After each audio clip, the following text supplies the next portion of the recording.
얘들아 안녕. 오늘도 제 시간에 일어나서 온라인 수업 듣느라고 힘들겠다. 그치? 예, 집에 있더라도 늘 한결같은 마음으로 그렇게 자기 자신을 제대로 통제해 가면서 자기 자신이 자기를 제대로 통제해야 되겠죠. 하면서 스스로 마음가짐을 갖다 좀 닦으면서 이렇게 공부를 좀 해보도록 하자. 이 수업 듣는데 지금 일부 학생은 그 핸드폰 들고 누워갖고 이렇게 듣는 학생이 있거나 빨리 가기 이런 걸 통해서 한단 말이야. 그런 모습으로 해갖고 어떻게 하겠다는 거야 그거. 응? 그쵸. 할 때는 제대로 이렇게 해야지. 자, 오늘은 우리가 먼저 공부했던 봉산탈춤을 갖다가 정리해보는 시간을 갖도록 하겠습니다. 봉산탈춤은 조선 후기에 상업의 발달로 나타난 것이다라고 선생님이 얘기했죠. 옛날에는 사람들이 아마 마을의 안녕이나 가족의 안녕 이런 것을 위해서 아니면 바다에 나가는 배들이 물고기를 많이 잡는 거, 풍어를 위해서 농사가 잘 되는 풍년을 위해서 아마 신을 상징하는 그 마을에서 모시는 신을 상징하는 가면을 쓰고 신에게 신이 용맹하게 싸워 나가면서 그쵸 신의 자리에 오르는 원래 신들은 그런 얘기가 있어요. 신들이 왜 신이 됐는가 그런 거에 관한 이야기가 있다고 그런 걸 신화라고 불러. 여러분들은 주로 신화다 그러면 그리스 로마 신화하고 북유럽 신화밖에 잘 모르잖아. 우리나라에도 그런 신화가 굉장히 많아요. 그래서 한국의 신화도 모아갖고 사실은 그런 걸 학생들한테 읽히고 하는 그런 일이 좀 있어야 되겠죠. 근데 우리는 우리 신화를 잘 정리하거나 그러지 못했던 것 같아요. 그런 신들의 이야기, 신들이 어떻게 신이 됐는가, 위대한가, 그런 걸 예찬을 하는 그런 게 굿이에요. 그런 게 이제 제이고, 그런 게 굿입니다. 여러분들 어디 유명한 무당들이 굿하는 데 가서 보세요. 방울 흔들면서 뭔가 떠든단 말이야. 근데 떠드는 게 신들이 얼마나 위대하게 역경을 헤치면서 하늘나라에 가서 위대한 신이 되었는가. 그걸 예천하는 이야기의 내용이에요. 바리대기 신하다 그러면 바리대기가 어떻게 지옥이나 이런 데 다니면서 부모님을 위해서 뭘 하다가 어떻게 신이 돼갖고 우리를 보살피게 됐는가 하는 그런 이야기거든요. 그러니까 이 민속극이나 가면극도 옛날에는 신을 분장한 그런 모습들, 어떤 신들의 모습을 가면의 모습을 쓰고 그런 이야기를 하다가 나중에 사업이 발달하고 그러니까 가면극을 그대로 가져와서 장터에서 시장에서 송파시장이나 그쵸 양주시장이나 봉산시장 이런 데서 그치 사람들에게 공연을 해주면서 그 다음에 또 탈을 쓰고 있으니까 안 보이잖아요. 그런 걸 통해서 그 당시 지배층을 비판해 가면서 그 다음에 좀 말하기 힘든 그런 아주 노골적인 이야기들을 해가면서 사람들의 흥미를 끌면서 그렇게 하던 공연으로 변한 거죠. 변질이 된 게 아니라 그렇게 발전한 거죠. 그래서 조선시대 탈춤은 거기에 어떤 신비적인 그런 게 없는 거예요. 그냥 탈을 쓴 온갖 군상들의 전형화된 아주 위선적인 인간들의 모습을 통해서 그들을 비판하고 풍자하고 웃음을 유발하는 그러한 요소들이 있었던 그 당시 민중문학의 한 예가 되는 거죠. 서울에는 조선이라는 나라는 출발과 더불어 바로 이런 생각을 가지고 있었던 것 같아. 장사를 허용해주면 사람들이 돈을 잘 버는 장사만 하게 된다. 그러면 누가 농사를 짓겠는가? 그러면 우리는 뭘 먹고 살까? 이런 생각을 조선시대 때 사람들은 했어요. 그렇죠? 그래서 상업을 억제해야 되겠다. 그러나 상업을 완전히 억제할 수는 없으니까 서울에는 유기전이라고 그래서 6개의 점포를 지정하고 그들에게 독점권을 주고 그들로 하여금 상업을 억제시켜야 되겠다. 그리고 농업을 발전시켜야 되겠다. 이런 생각을 갖고 쭉 출발하게 되는 거죠. 그렇죠? 그런데 다행스럽게도 이 상업에 대해서 전권을 갖고 있는 유기전은 그 당시 한양만 통과를 하는 거예요. 한양만. 그래서 서울에서 조금만 벗어나면 그 사람들의 영향력이 미치지 않았던 거죠. 그렇죠? 그러니까 그 당시 서울은 지금의 한강 이북, 종로구, 요 정도밖에는 서울이 아니었어. 조그맣단 말이야. 한강 바로 이남, 지금의 강남은 서울이 아니었어. 경기도에 속했다고. 그러니까 서울에서 강을 바로 벗어나면 송파구, 지금의 서울의 송파구, 그 당시에는 이제 송파 나루터였는데 송파 나루터가 나와. 이 송파에서 강을 하나 건너가면 뭐가 되는가? 한양이야. 근데 한양에 들어서 장사를 하려면 유기전 상인들의 지배를 받아야 되고 그들에게 돈도 바쳐야 되고 그들의 허락도 받아야 되고 아무튼 굉장히 불편해. 그러니까 강을 건너와서 그 당시 하남시, 광주시에 속해 있었던 송파 거기다가 그냥 상점을 차려갖고 상업을 하는 거예요. 거기서 말도 팔고 쌀도 팔고 대규모로 그래서 상인들이 나타나는 거야. 송파 마방이라든가 말파는 이렇게 해갖고 그냥 아주 대규모 상단들이 거기서 형성되는 거야. 사람들이 많이 모이게 된단 말이야. 그리고 물건도 또 많이 팔아야 되고 그러니까 그 상인들이 광대들, 즉 남사당패를 불러서 이런 탈춤을 갖다 공연하게 하고 그 돈을 대주고 또 사람들은 그걸 공연 보면서 물건을 많이 사게 되고 또 동전 같은 걸 내기도 하고 그러면서 그러한 그 번창한 상업과 더불어서 뭐가 되는 것이다. 탈춤은 성장을 하는 것이죠. 또 서울의 또 북쪽도 어때요? 그 유기전 상권을 갖고 있지만 그 서울에서 조금만 올라가면 의정부 정도만 올라가면 서울이 아닌데도 불구하고 서울하고 가깝잖아요. 그러니까 그 의정부에도 굉장히 큰 상권 시장이 들어서게 된단 말이야. 거기에도 역시 탈춤이 있었어. 양주 별산대 놀이라고 그래갖고 지금도 양주시에서 양주 별산대 놀이는 이렇게 유지가 된단 말이야. 그치? 그 다음에 또 이렇게 북한 쪽으로 가면 황해도 봉산 지역 이쪽도 아주 그 중요한 상업 루트였거든요. 거기도 봉산. 봉산 탈춤이 있었던 거죠. 이렇게 상업적으로 굉장히 융성한 곳에 탈춤들이 있었던 겁니다. 그렇지? 왜냐하면 사람들이 많이 모였고 그들은 문화 예술을 보고 싶어하는 그런 욕구가 있었기 때문에 근데 그들은 대부분 평민들이었으니까 그들의 시각에 맞춰서 양반들을 비판해야 됐고 그런 비판을 하기에 가장 좋은 건 탈춤이었다. 얼굴에다 가면을 쓰고 하는 것이었다. 선생님은 그렇게 보게 되는 거죠. 굉장히 그 인기가 많았어요. 그렇죠? 선생님 봉산에도 진짜 그 상업이 번창했습니까? 네, 맞아요. 서울의 북부 그 의정부서부터 그 황해도를 거쳐서 평양까지 이르는 라인이 여기가 굉장히 그 상업적으로 요충지였습니다. 물건도 많이 가고 그 다음에 이렇게 그 세금 이런 걸 실은 그 물자도 많았고 그랬어요. 그래서 여기서 활약했던 산적이 있잖아요. 임꺽정이라고. 거기서 활약했던 분이에요. 물자가 많기 때문에. 아무튼 그런 걸 배경으로 해서 탈춤은 탄생하게 되고, 그 다음에 점점점 발달하고, 그 다음에 고종시대를 거치고, 일제에 들어와서 점점점 몰락이 되다가 해방이 되고, 이렇게 글자로 기록이 되게 됐다라는 거죠. 그러니까 탈춤은 뭐와 같이 성장을 하냐면 도시 상업과 같이 성장하기 때문에 그 안에는 그 돈의 문제, 계급의 문제, 새로운 사회에 대한 열망, 그 다음에 웃음, 이런 게 들어갈 수밖에 없다는 것이었습니다. 그렇죠? 그래서 오늘은 그 조선시대 그런 것들을 갖다가 한번 같이 공부해 보도록 하겠습니다. 아무튼 조선이라는 나라는 처음에는 뭐였다? 처음에는 그냥 농업 위주로 해서 이렇게 쭉 먹고 살려고 했어요. 인구도 적고 농업을 하고. 그러니까 좀 허약하지. 농업만 했던 나라들은 전 세계에서 이렇게 힘을 가진 적이 없어. 그러니까 인구도 한 5, 600만 정도밖에 안 되는 것 같고. 그 다음에 농업을 하고. 그러다가 외적이 쳐들어오면 어떻게 되는 겁니까? 그 사람이 또 군인도 해야 되고. 그렇죠? 군사훈련도 해야 되는 거야. 그런데 그 농민들이 뭐가 되는 거야?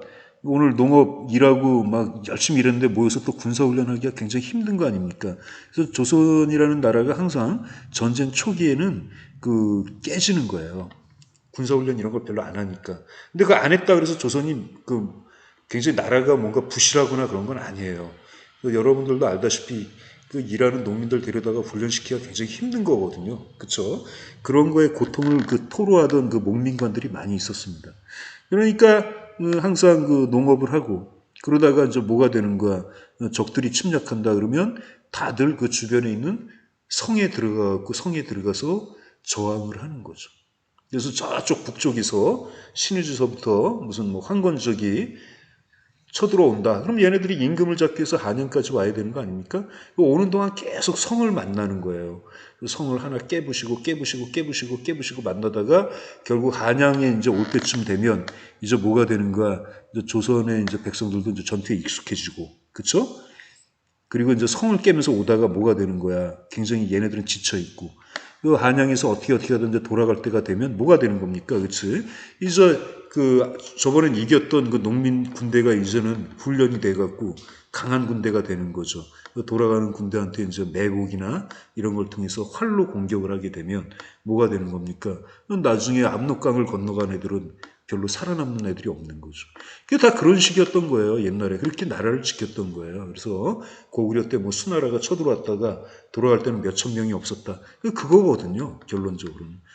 들어올 땐 잘 들어왔는데 나갈 때는 첩첩히 그 산에 갇힌 요새들을 거쳐 나가면서 죽어가는 거죠. 그렇죠? 조선 때 임진왜란 때도 일본 애들이 처음엔 들어왔고 막 파죽지세로 평양성까지 갔지만 결국 전투하다가 나중에 돌아가게 됐는데 한 학자가 조선시대 때 그 전투에서 죽은 군인들의 숫자를 세본 거야. 일본하고 조선. 그랬더니 초기에는 조선 군대가 압도적으로 많이 죽었어. 근데 전쟁이 끝난 무렵에는 딱 보니까 조선보다는 일본인 군대가 훨씬 더 많이 군대에서 전사를 하게 되는 거죠. 점점 강해지는 구조를 갖게 되는 거예요. 이게 농업국가의 특징이었거든요. 그러니까 조선이라는 나라는 그런 식으로 이제 농업 위주로 해갖고 그렇게 근근히 나라를 꾸려가면서 이제 살려고 했던 거죠. 근데 임진왜란 이후로 원하진 않지만 임진왜란 이후로 무역, 그 다음에 신분제 붕괴 이런 걸 통해서 상업이 발달하게 되면서 새로운 도시가 탄생하게 되고, 그렇죠? 도시가 탄생한다는 건 그게 시장이 형성됐다는 거고, 그렇게 물건의 거래와 교역을 위해서 또 뭐가 되는 거, 부를 쌓는 그런 상인 세력들이 나오게 되고, 그렇죠? 그 다음에 사람들이 모이게 되고, 거기서 어떤 민중들의 공연 예술이 지금까지는 없었던 예술들이 싹 트게 되는 거죠. 그런 것들이 바로 탈춤이 되고, 그거보다 약간 더 고급스러운 그 공연 예술이 판소리가 되는 겁니다. 이 탈춤은 그 고급도가 좀 떨어지는 거고, 그거보다 훨씬 더 고급스러운 예술이 탈춤이 되는 거야. 판소리. 그래서 판소리는 그 당시 이제 뭐 임금님도 들을 정도가 됐고, 판소리 명창을 초청해서 한번 들으려면 돈을 많이 내야만 되는 그런 고급 예술이 된 거죠. 서양의 오페라 이상으로. 아무튼 그런 식으로 발전하다가 뭐 일제시대 때 이제 좀 멈추게 되고, 이제 오늘날에 다시 그걸 이제 글로 남기게 되고 우리가 이렇게 공부를 하는 거고요.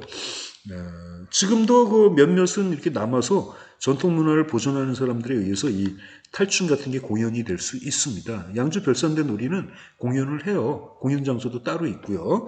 자, 그러면 우리 정리를 해보도록 하자. 자, 우리가 그 공부했던 그 탈춤은 어떻게 될까? 그치?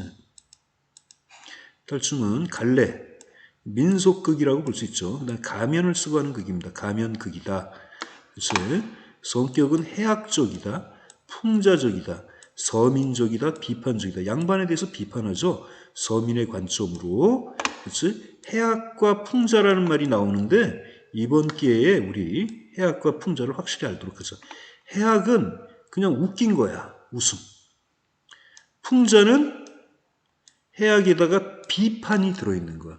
상대방이 윤리적으로 모자라는 점 혹은 위선적인 점을 지적해서 비판과 동시에 웃게 하는 거죠. 그렇죠? 그러니까 순수하게 웃는 게 아니라 이 웃음에 비판의식이 들어있으면 풍자라고 부르고 그냥 웃음만 있으면 해악이라고 부르는 겁니다. 그렇죠? 자, 주제는 양반의 허세와 건의의식에 대한 풍자입니다. 풍자. 해악이 아니에요. 그렇죠? 비판하고 있으니까 풍자다. 꼭 기억하시고요. 자, 등장인물의 특징 보도록 합시다. 등장인물의 특징. 자, 양반. 비정상적인 모습을 통해 언청이로 나오잖아요. 언청이. 그 다음에 도련님은 입이 삐뚤어져 있잖아요. 그들이 허위의식이 사로잡힌 인물임을 풍자하고 있다. 또한 양반들의 문자놀이, 걔네들 문자놀이 했잖아. 무식하게. 이를 통해서 스스로 무식함을 드러내어 위선적인 모습을 스스로 풍자하게 했다. 이렇게 볼 수 있고, 말뚝이는 뭐야? 재담을 통해, 말재간을 통해 양반들을 조롱하고 있다. 취바리는 그 맨 마지막에 나오는데 양반에게 잡혀 돈을 뜯기는 그 당시 상인 계급을 상징하고 있다. 이렇게 말할 수 있어. 프랑스 대혁명이라는 거 알고 있죠? 프랑스 대혁명. 프랑스 대혁명이 뭐냐면 파리의 왕, 귀족들, 그 다음에 성직자들, 이들은 돈이 필요할 때마다 그 가서 돈을 그냥 뜯었거든요. 이렇게 합법적으로 조세의 원칙에. 그러니까 상인 계급들이 돈을 뜯기다 보니까 열받은 거야. 이 새끼들이 무슨 아무 때나 와서 맨날 뭐 한다고 그냥 막 돈을 막 뜯어간단 말이야. 상인 계급의 특징은 바로 뭐가 되는 거예요? 상인 계급은 계약에 의해서 계약에 의해서 뭐가 되는 거야? 물건을 주고받는 거잖아. 상인 계급들은. 상인 계급들에게는 신분도 필요 없고 인종도 필요 없고 아무것도 필요 없는 거야. 신용만이 필요한 거야. 내가 이 물건을 판다. 그럼 걔가 사고 그 약속된 돈을 갖다가 어음을 보내준 어음을 나중에 결제를 하면 제대로 결제해준다. 왜냐하면 커다란 물건을 살 때는 그 돈을 다 가져갈 수 없는 거거든.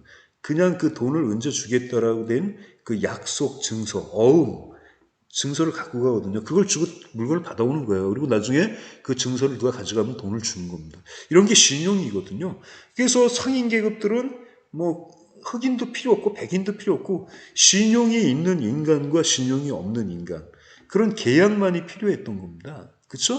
그런데 이거는 뭐 프랑스 왕궁에서 막 시간만 나면 아무 때나 자기는 타고난 귀족이고 선민이라고 이렇게 막 돈을 가져가니까 열받으니까 이 상인 계급들이 뭐가 되는 거야. 그치? 일반 백성들 이런 사람들에게 약속을 한 거죠. 나를 도와주면 새로운 국가는 평등, 그 다음에 박애, 자유를 주겠다.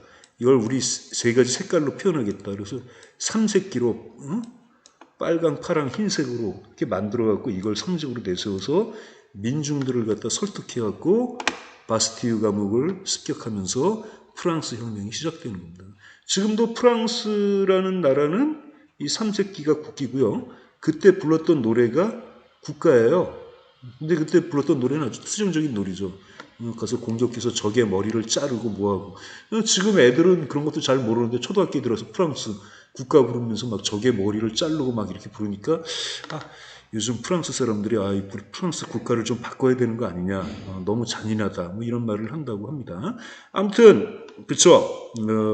바로 이 프랑스 혁명이 나온 것처럼 이 말뚝이의 내용은 바로 뭐가 되는 거야? 이 시장에서 장사를 하는 계급들, 평민들, 그들은 계약적이고 실질적인 사람들이란 말이야. 이런 사람들이 바라볼 때 이 양반이라고 하는 거는 무식하고 허위의식에 빠져 있고 취바리 같은 그런 상인 계급의 돈을 막 뜯어가는 그런 비합리적인 존재라는 거죠. 그래서 이들을 비판하는 내용으로 이루어지면서 거기서 어떤 문학적인 쾌감을 느끼는 게 바로 이게 탈춤이 된다.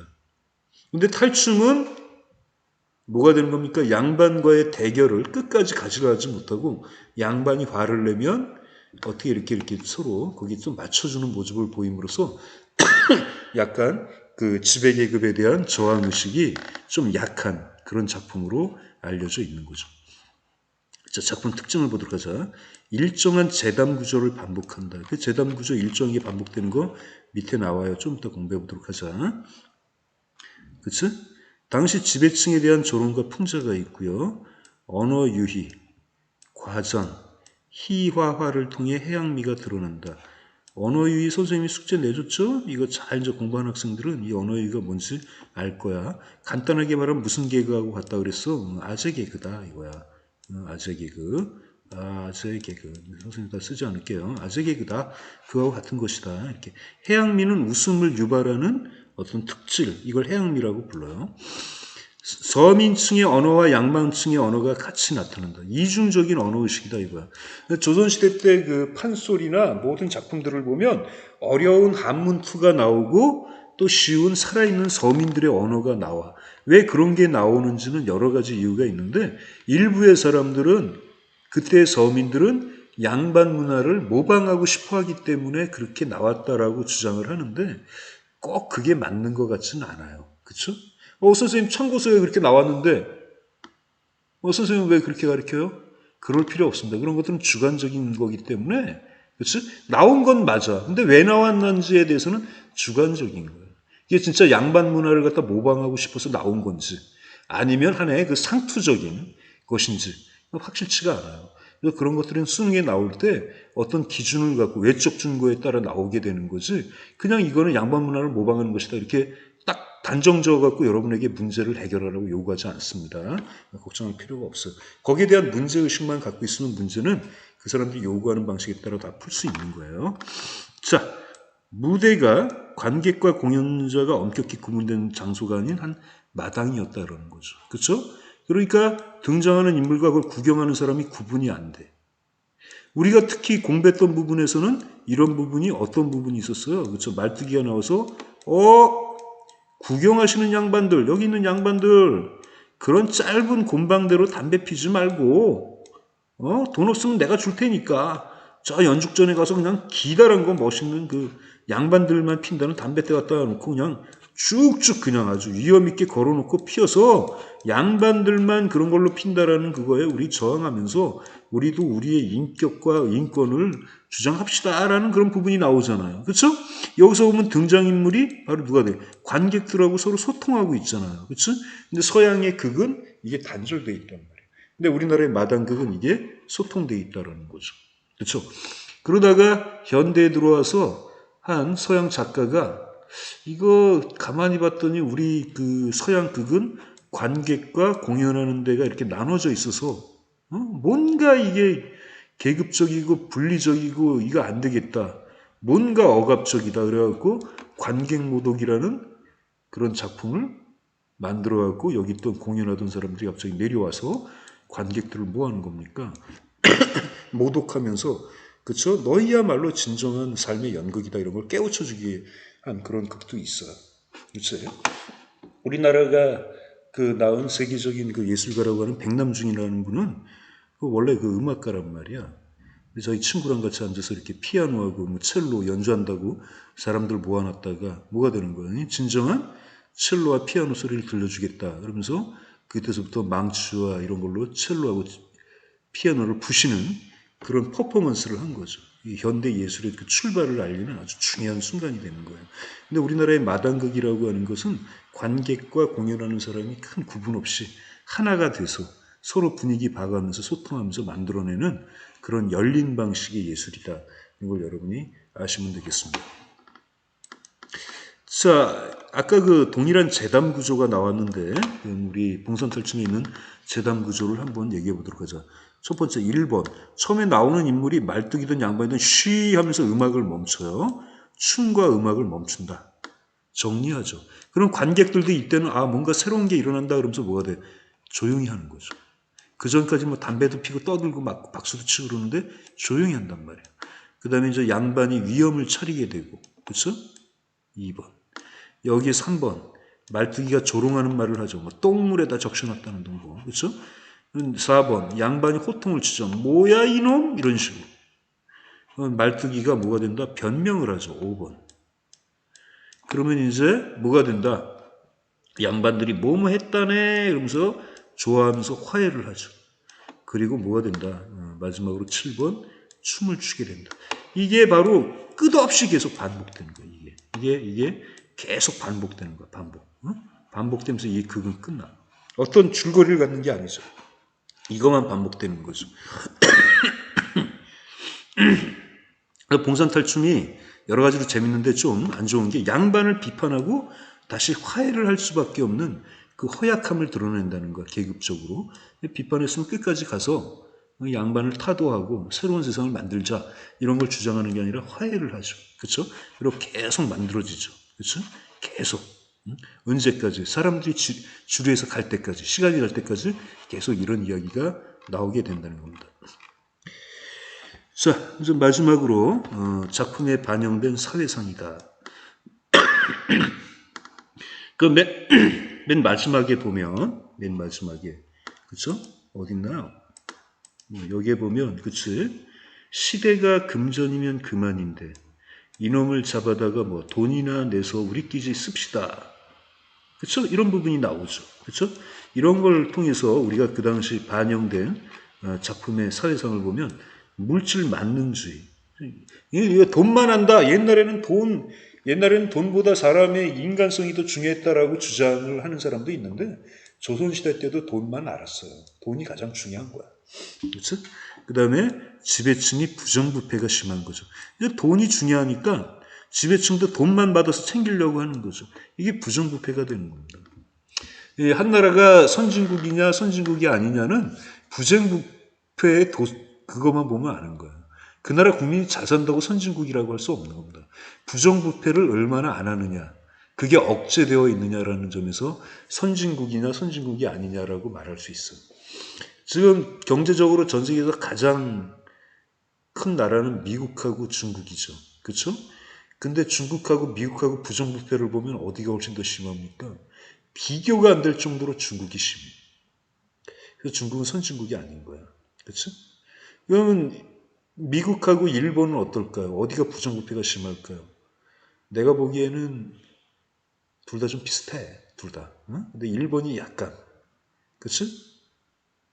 그러면 저기에 유럽에 있는 북유럽에 있는 스웨덴하고 한국은 부정부패가 어떨까? 누가 더 쓸까? 스웨덴이 훨씬 부정부패가 없어요. 우리나라는 부정부패 면에서는 아직도 뭐가 된다? 갈 길이 멀어. 걔네들은 이번에 코로나 사태가 잘 됐다 그래서 한국은 선진국이다라고 말하는데 부정부패라는 관점으로 보면 우리는 아직 갈 길이 먼 거예요. 그렇죠? 더 가야 돼. 부정부패가 아직도 심해. 특히 이 건설 부분. 저번에 이천에서 진짜 안타까운 분들이 이렇게 돌아가셨는데 그것도 어떻게 보면 부정부패적인 원칙을 지키지 않는 사회상에서 나오게 되는 거예요. 제대로 그걸 했더라면, 제대로 감독관이 나오고 하는 그런 모든 절차가 지켜졌다면 그런 일이 한쪽에 유독성 가스가 나오는데 한쪽에서 용접을 하면서 그 엘리베이터를 만들지는 않겠지. 이런 것들이 문제인 거예요. 이 작품에 반영된 사회상은 물질 만능주의, 돈이면 다 된다. 그렇죠? 그 다음에 지배층의 부정부패, 사회가 정의롭게 올바로 가지 않는 그런 모습이 아주 비판적인 모습으로 나타나 있다. 이런 것들이 그 지배층이었던 양반의 허위의식, 양반을 풍자하는 모습으로 나타나 있다는 거죠. 자, 선생님이 여러분에게 다시 한번 강조합니다. 그치? 정말 그 선진국이 된다 이런 거는 국민소득이 얼마다 이런 게 아니에요. 국민소득은 좀 많이 받으면 많이 벌면 벌수록 좋겠죠. 근데 가장 중요한 거는 부정부패가 없는 거야. 원칙과 투명한 그런 걸로 이루어지는 거야. 그치? 투명한 거야. 오늘 어디 누구 차관이 있는데 저 사람이 좀 의심스럽다. 그러면 들여다보자. 그럼 투명하게 그 사람이 어디서 돈을 받았는지 뭐 했는지 안 받았는지 이게 다 드러나는 거. 이게 바로 투명한 사회가 되는 겁니다. 미국이나 이런 나라도 그 지난 성장 과정 중에 투명한 사회를 만들기 위해서 굉장한 노력을 많이 하는 거죠. 그렇죠? 중국이라는 저 나라도 저 부정부패가 저런 걸 갖다가 막아내지 못하면 중국은 침몰하는 거예요. 부정부패를 막는 데 성공하면 중국은 뭐가 되는 것이다? 뜨는 겁니다. 근데 내가 보기에는 지금 중국의 최고 지배층 자체들이 부정부패의 주역들이야. 그들 자신이 부정부패를 하면서 남들에게 하지 말라고 하는 건 말이 안 되는 것이죠. 그렇죠? 그래서 우리는 앞으로 우리 사회를 물질이 풍요로운 사회는 되지만 물질이면 돈이면 다 된다라는 이런 사회가 아닌 그렇죠? 그런 사회. 또 하나는 바로 뭐야? 부정부패가 아닌 원칙과 철칙에 따라 투명하게 모든 게 이루어지는 그런 사회를 만들면 되겠습니다. 이번에 코로나 방역에서 보여준 그러한 투명성을 갖고 모든 거에 적용하면 그 한국은 세계에 뭐가 된다? 새로운 리더 국가가 될 수 있고 여러분들은 지금 고등학생이니까 그런 나라의 주역으로 활동할 수가 있어요. 그렇죠? 그런 나라가 오면 모든 게 투명해. 여러분이 가진 실력도 투명하게 드러나야 돼. 알겠어? 그러니까 제대로 실력을 가져야 돼. 이제는 뭐 어느 학교 출신이다, 누구누구 부모다, 그런 걸로는 이제 통하지 않아. 거기에 대한 국민적 저항이 생기는 거야. 이번에 그 조국, 뭐 정경심, 뭐 그 아들, 딸, 뭐 대학원 입학 때 뭐 부정부패했다, 뭐 이런 것들, 이런 게 다 그런 문제를 만들어내는 거야. 그런 걸 통해서 새롭고 투명하고 실력 있는 사람들이 대우받는 그런 사회로 진행을 하는 거죠. 그렇죠? 그러니까 여러분들도 그런 사회에 살기 위해서는 진짜 실력을 길러야 되겠지. 진짜 실력을 기른다는 건 바로 뭐가 되는 거야? 어제 나왔던 그런 과제, 언어 유희가 뭘까? 이런 거에 대해서 명확히 공부하려고 노력하는 모습이 진짜 실력을 기르려고 하는 것이죠. 자, 오늘은 그 과제는 내주지 않겠습니다. 오늘 과제 내주지 않고 내일 그 금요일 날 독서 활동록 쓰고요. 그 다음 주에는 또 진도에 따라 우리 또 다음 시간에 시가 나오니까 그런 시들 공부해 가면서 다음 단계에 또 나가도록 합시다.